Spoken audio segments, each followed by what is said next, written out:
is, what it do, what it is, lads and lads. It's your boy, the Grizz of GNGU, welcoming you to another episode of Yesterday Today. And well, I got a fat amount of some good comfort food on the menu for you today. So let's get right into the appetizers.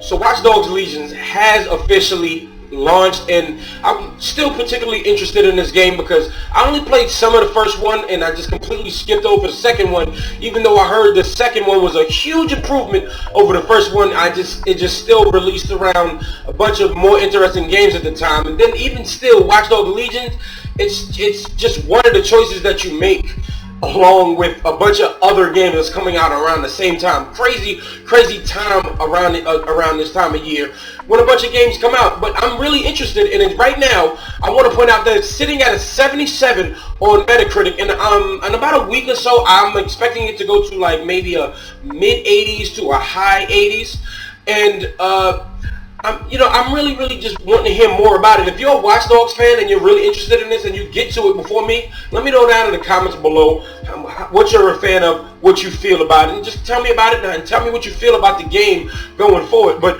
I want to highlight just two reviews. First off is from Impulse Gamer, and it says, personally, and it's also sitting at a 96 with Impulse Gamer. It says, personally, I'm glad that Legion took a darker turn and really explored the true possibilities of how technology can be used for malice purposes, as it gives the player a real sense of triumph taking down this digital villains. I do recommend caution for younger gamers, as Legion is definitely aimed at an older audience. Regardless, Watch Dogs Legion has an enormous amount of replay value and a very compelling storyline with unexpected twists along the way. Now, I didn't know what to hear about, I didn't know what to expect, so it looked interesting, but it's just like, how interesting could the story be when you're just bouncing around between character to character? But that remains to be seen, as I haven't played the game, of course. But then you scroll all the way down to Gaming Age, and they gave it a 58.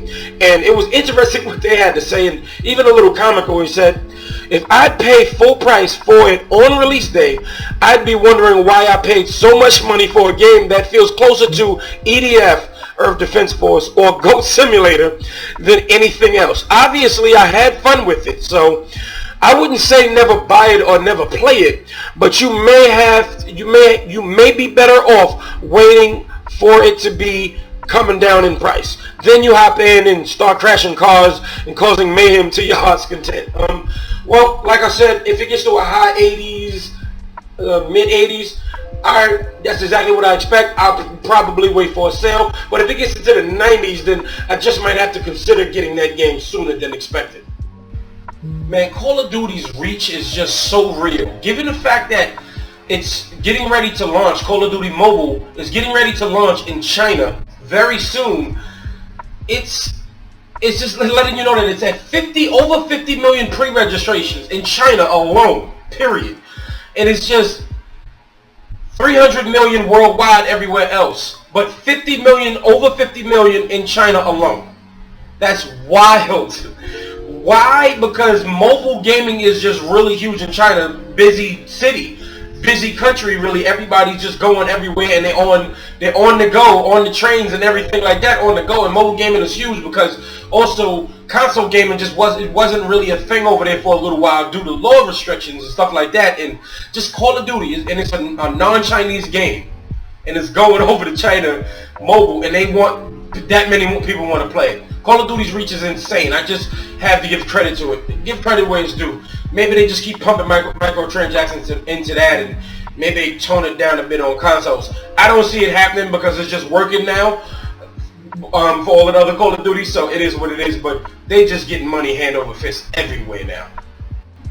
So the PlayStation Plus games for November have officially been announced, and well, it's interesting because it's being led by PS5's Bugsnax for 2 months though, because it'll be available on release November 12th and all the way until January 4th. So even if you don't get a PS5 between then, you have a PlayStation account, you have PlayStation Plus, you can go ahead and just accept that and accept it and download it whenever you get your PS5 going, and then They also announced the additions to the PS5 collection. They got a total of the PlayStation games, the PlayStation Worldwide Studios games, Bloodborne, Days Gone, Detroit Becoming Human, God of War, Infamous Second Son, Ratchet & Clank, The Last Guardian, The Last of Us Remastered Until Dawn, and Uncharted 4: A Thief's End. But then you go to your third-party games, Batman Arkham Knight, Battlefield 1, Call of Duty Black Ops 3, Crash Bandicoot Now, Insane Trilogy, that's on there now, Fallout 4, Final Fantasy 15, now it's the Royal Edition, Monster Hunter World, Mortal Kombat X, Persona 5, Resident Evil 7, Biohazard. Now, I'm wondering if they're going to eventually decide, put Persona 5R on there, or maybe Mortal Kombat XL. Well, nah, it's Mortal Kombat X XL, been out and everything. But they definitely upgraded to Royal Edition. What about Iceborne for Monster Hunter World? That'd be really, really interesting. But one thing I will tell you, though, it's you better up your subscription for PlayStation Plus, and if you haven't, right now you can go on eBay and get it for $33 for a year. So maybe go ahead and get it for $33 for a few years while you can get it this cheap.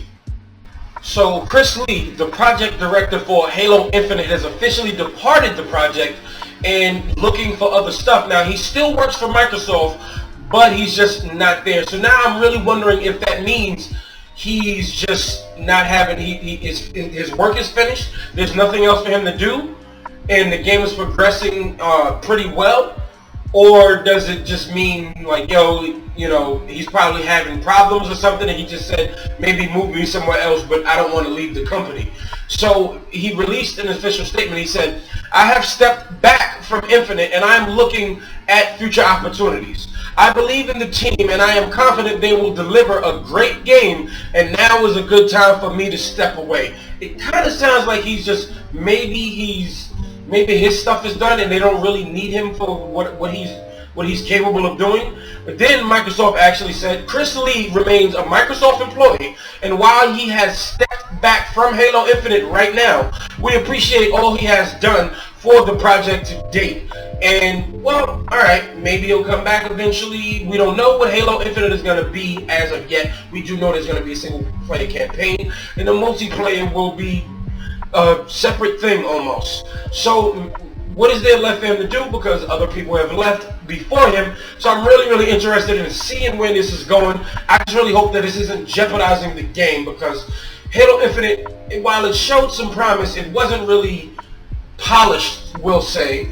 But it did show some promise, because who doesn't love Halo? Halo is just an established brand, so I hope that it's just still going to be great, and none of this really affects ultimately the finished product. So, Xbox Series X NS unboxings now have hit the internet, and well, alright, I'm actually kind of impressed. The packaging, of course, looks quite premium. You don't want to get any damaged. The Xbox Series X seems to be a pretty chunky box, and and he's saying spawn weight. Of course, in the video, he said it's pretty heavy, and it's rubberized at the bottom if you want to put them on the side or put it at the top, like put it on, stand it up like how the whole PC tower look. And it's pretty impressive, matte black, no issues there, can attract fingerprints and stuff like that. But then I went over to Modern Vintage Gamers page, and he has an Xbox Series S, and honestly, that thing is way smaller than I thought. I mean, seriously, at one point in this video, he grabs it with one hand, like grabs it and picks it up like a little miniature. Like, it looks like maybe the size of a PS2, maybe just a little bigger, but it's easily, it's only over 4 pounds, while the Xbox Series X is a whopping 10 pounds. And of course, you've taken a lot of components out, and there it is, of course, compared to the Xbox 360 and the OG Xbox. It's really interesting. It's a beautiful system, and I actually kind of like the whole speaker box fan thing going on, because if you customize this system, I think some fly stuff could be done with this. But here you are, here you have it. Next gen is pretty much here. All of these review units are going out, and I just can't wait to have both the PS5 units, and I definitely can't wait to have one of these next gen systems in tow in the coming weeks.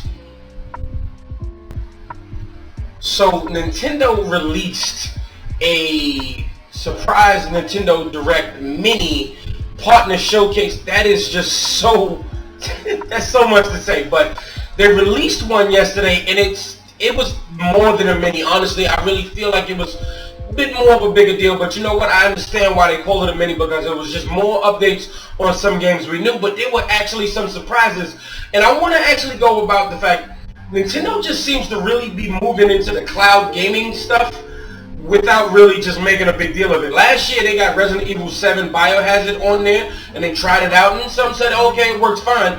You couldn't use it, of course, because we were too far from the servers in the US, but now they announced that Control Ultimate Edition is on Switch today on the cloud service.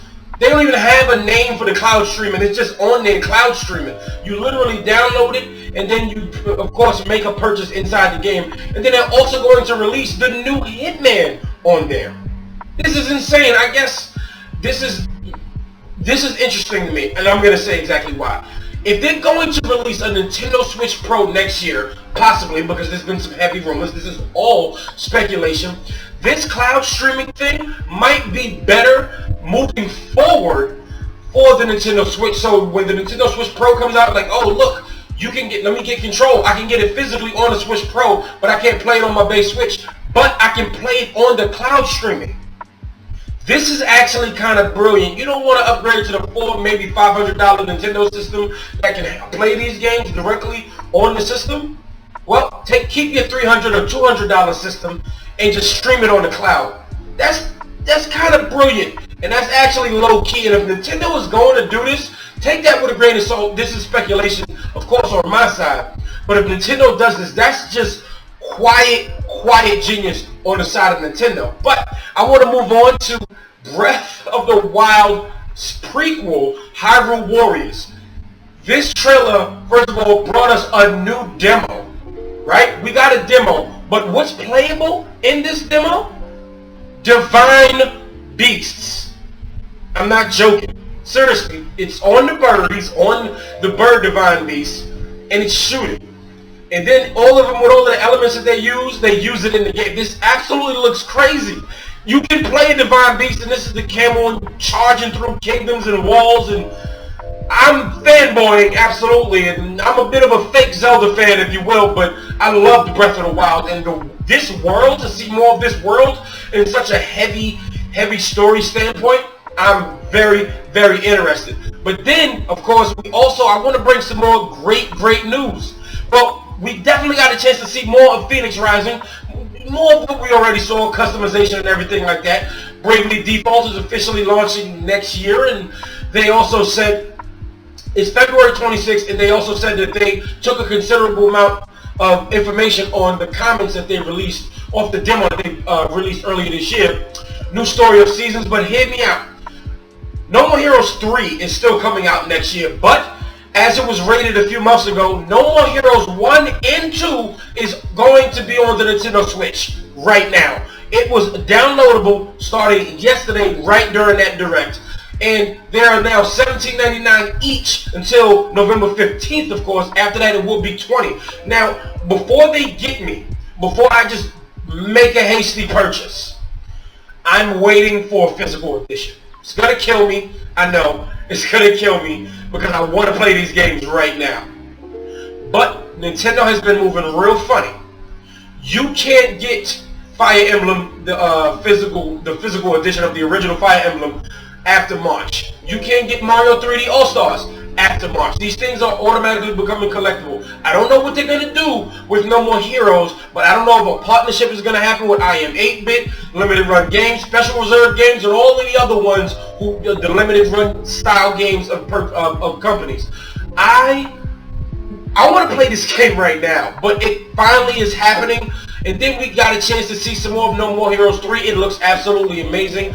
I know there are bigger fans than me of No More Heroes. Please let me know in the comments. Let me know some of your stories. Tell me what I'm getting ready to jump into, because I never really got a chance to really dig into these games like I wanted to. That is it.